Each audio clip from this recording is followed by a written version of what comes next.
ओम शांति। 19/21 की वाणी है। मीठे बच्चे, तुम महान सौभाग्यशाली हो क्योंकि तुम्हें भगवान वह पढ़ाई पढ़ाते हैं जो अब तक किसी ऋषि मुनि ने भी नहीं पढ़ी। प्रश्न, ड्रामा की कौन सी भावी तुम बच्चे जानते हो, दुनिया के मनुष्य नहीं। उत्तर, तुम जानते हो। इस रुद्र ज्ञान यज्ञ से विनाश ज्वाला प्रज्वलित हुई है। अब सारी पुरानी दुनिया इसमें स्वाहा हो जाएगी। यह भावी कोई टाल नहीं सकता। यह ऐसा अश्वमेध अविनाशी रुद्र यज्ञ है जिसमें सारी सामग्री स्वाहा होगी। फिर हम इस पतित दुनिया में नहीं आएंगे। इसे ईश्वर की भावी नहीं, ड्रामा की भावी कहेंगे। गीत मुखड़ा देख ले प्राणी जरा दर्पण में। ओम शांति। तुम बच्चे भी मनुष्य हो। यह मनुष्यों की सृष्टि है। इस समय तुम ब्राह्मण धर्म के मनुष्य बने हो। बाप शिक्षा देते हैं आत्माओं को। आत्माओं को अभी अपने स्वधर्म का पता है कि हम आत्मा इस शरीर को चलाने वाली है। आत्मा का यह रथ है। जैसे बाप इस रथ पर आकर सवार हुए हैं, तुम्हारी आत्मा भी इस रथ पर सवार है। सिर्फ आत्मा को यह ज्ञान भूल गया है कि हम आत्मा शांत स्वरूप हैं। हमारे रहने का स्थान ही मूल वतन में है। यह शरीर हमको यहाँ मिलता है। ऐसे ऐसे अपने साथ बातें करनी है। बाप कहते हैं तुम आत्मा शांत स्वरूप हो। अगर तुम चाहो हम शांति में बैठें तो अपने को आत्मा समझ शांति धाम के निवासी समझो।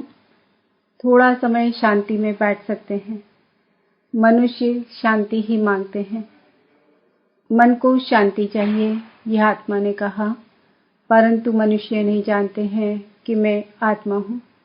यह भूल गए हैं। एक कहानी भी है ना, रानी के गले में हार पड़ा था और ढूंढती थी बाहर। तो बाप भी समझाते हैं शांति तो तुम्हारा स्वधर्म है। बच्चों ने समझा है हम आत्माएं शांत स्वरूप हैं। यहाँ आई है पाठ बजाने। इन ऑर्गन से डिटेच हो जाते हैं तो आत्मा शांत है।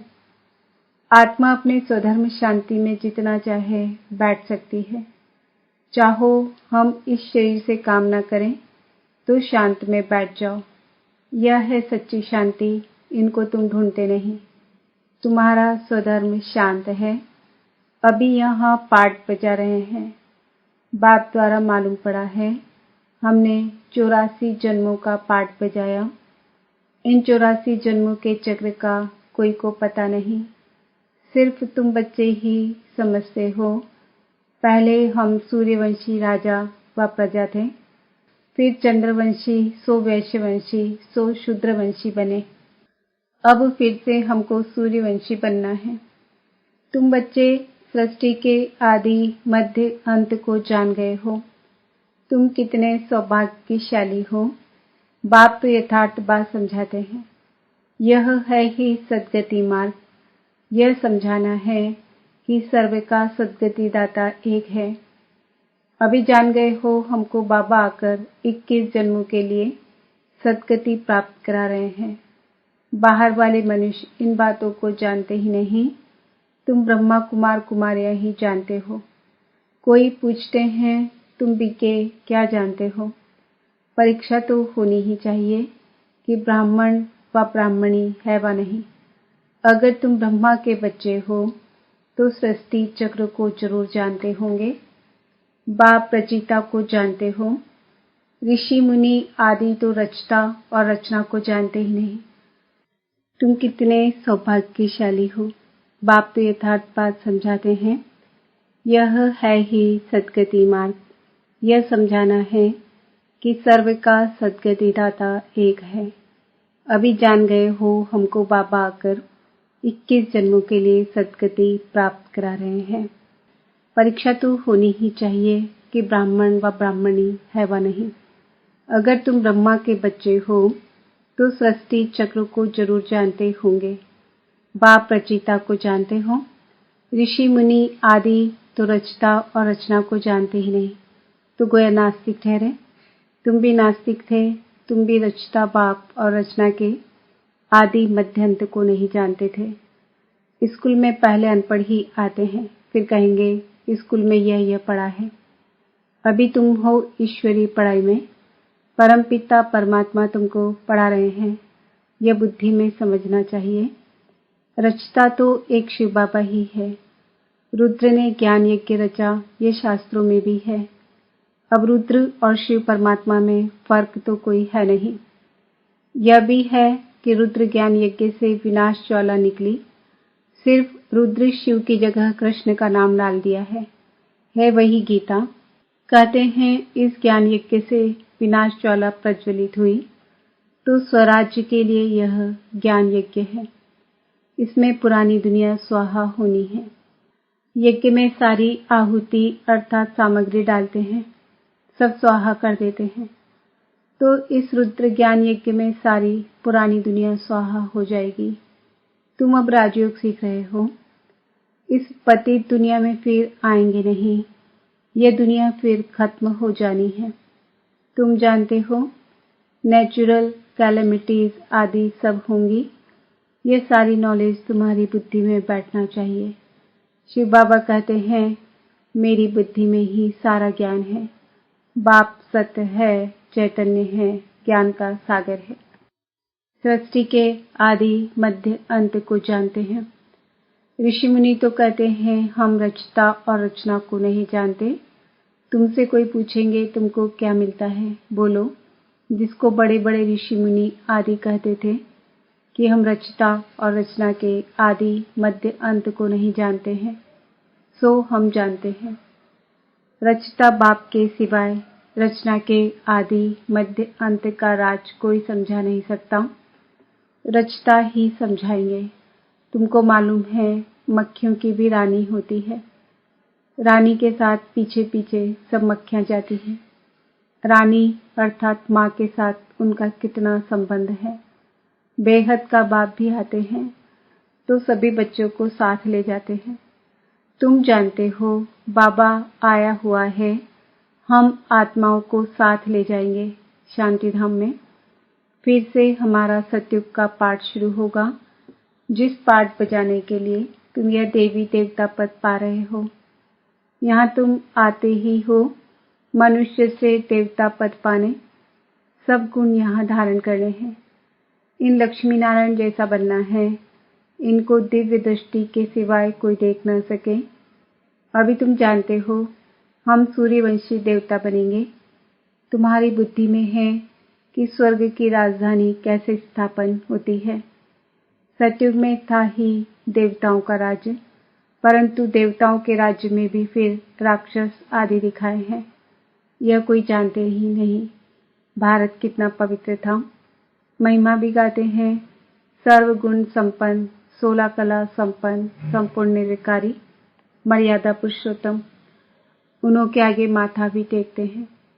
मंदिर भी बहुत बने हुए हैं, परंतु ये पता नहीं कि आदि सनातन देवी देवता धर्म सतयुग का कब और कैसे स्थापन हुआ। भारत जो इतना ऊंच था वह नीच कैसे बना, यह किसको भी पता नहीं है। कहते हैं यह भाभी बनी बनाई है, किसकी भाभी है वह भी नहीं समझते। ड्रामा की भाभी समझे तो समझ में आए। ड्रामा का रचयिता क्रिएटर डायरेक्टर कौन है, सिर्फ कह देते ईश्वर की भाभी।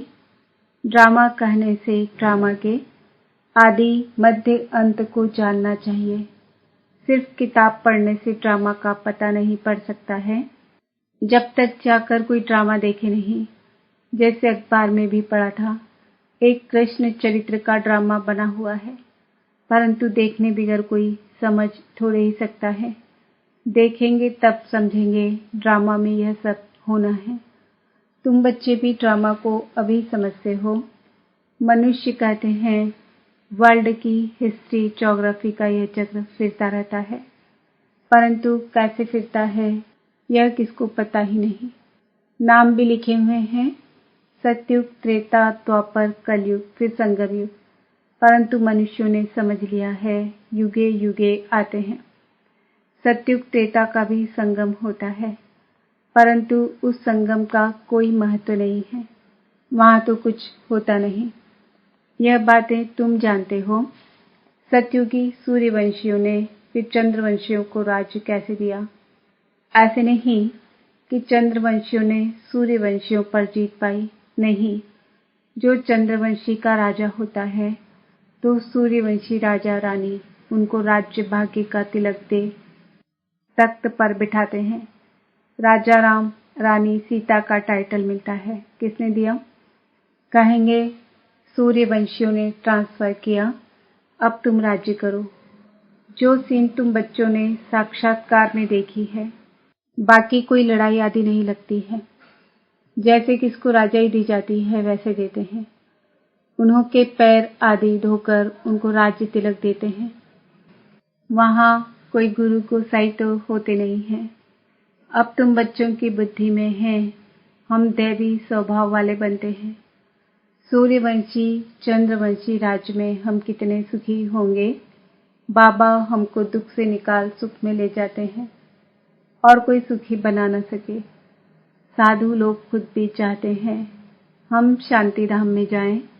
बाप कहते हैं मैं इन साधुओं आदि का भी उद्धार कर सबको शांति धाम में ले जाता हूँ। सन्यासी तो आते ही द्वापर में हैं। स्वर्ग में हम देवताएं ही रहते हैं, वहां भी सेक्शन अलग अलग है। सूर्यवंशियों का अलग, चंद्रवंशियों का अलग, फिर बाद में इस्लामी, बौद्धि, सन्यासी आदि जो भी आते हैं, सबका सेक्शन अलग अलग बना हुआ है। जब हम राज्य करते थे तो दूसरा कोई था नहीं। मूल वतन में भी ऐसी माला नंबरवार बनी हुई है। आदि सनातन देवी देवता धर्म वालों की है पहली बिरादरी, फिर और बिरादरियां निकलती है। यह बिरादरी है बड़े ते बड़ी, और दूसरे जो धर्म स्थापक आते हैं सब उनसे निकले हुए हैं।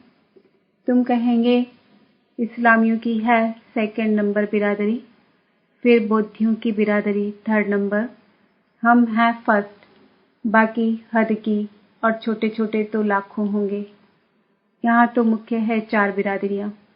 पहले पहले हम आते हैं, फिर इस्लामी, बौद्धि, क्रिश्चियन आदि आते हैं।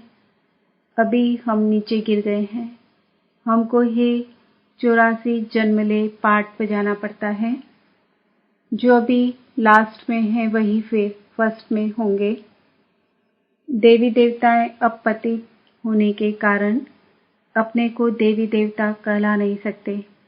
देवताओं को तो पूजते हैं, इससे सिद्ध है उन्हों के बिरादरी के हैं। सिख लोग गुरु नानक को मानते हैं, उनकी बिरादरी के हैं। सतयुग में पहला नंबर हमारी बिरादरी है, उनसे ऊंच बिरादरी कोई होती नहीं। हम ऊंच से ऊंच बिरादरी वाले हैं। हम सबसे जास्ती सुख भोगते हैं, फिर वही कंगाल बनते हैं। सबसे जास्ती दुखी यह है, कर्जा भी ये लेते रहते हैं। कितने साहूकार थे, अभी कितने गरीब हैं, सब कुछ गवा बैठे हैं। यह है ही दुखधाम। अब बाप फिर तुमको सुखधाम का मालिक बनाते हैं। बाकी सब चले जाएंगे शांति धाम। आधा कल तुम सुख भोगते हो, बाकी सब शांति में रहते हैं, चाहते भी हैं हम मुक्ति में जाएं। सुख को काग विष्ठा समान समझते हैं, उनको सुखधाम का अनुभव ही नहीं है। तुमको अनुभव है, महिमा भी गाते हैं, परंतु पतित होने के कारण भूल गए हैं। अब बाप याद दिलाते हैं, है भारतवासी तुम देवी देवता धर्म के हो। द्वापर से नाम बदली कर दिया है। देवता धर्म वाले ही पतित बन गए। गाते भी रहते हैं, है पतित पावन आओ। बाप ने बताया है, तुम कितने जन्म पावन दुनिया में थे, कितने जन्म पतित दुनिया में हैं। अब फिर पावन दुनिया में जाना है। यह पाठशालाओं की पाठशाला है, यज्ञों का यज्ञ है। सारी पुरानी दुनिया इसमें खत्म होनी है। होलिका जलाते हैं। यह सब पर्व अभी के हैं, आत्मा चली जाएगी, बाकी शरीर खत्म हो जाएंगे।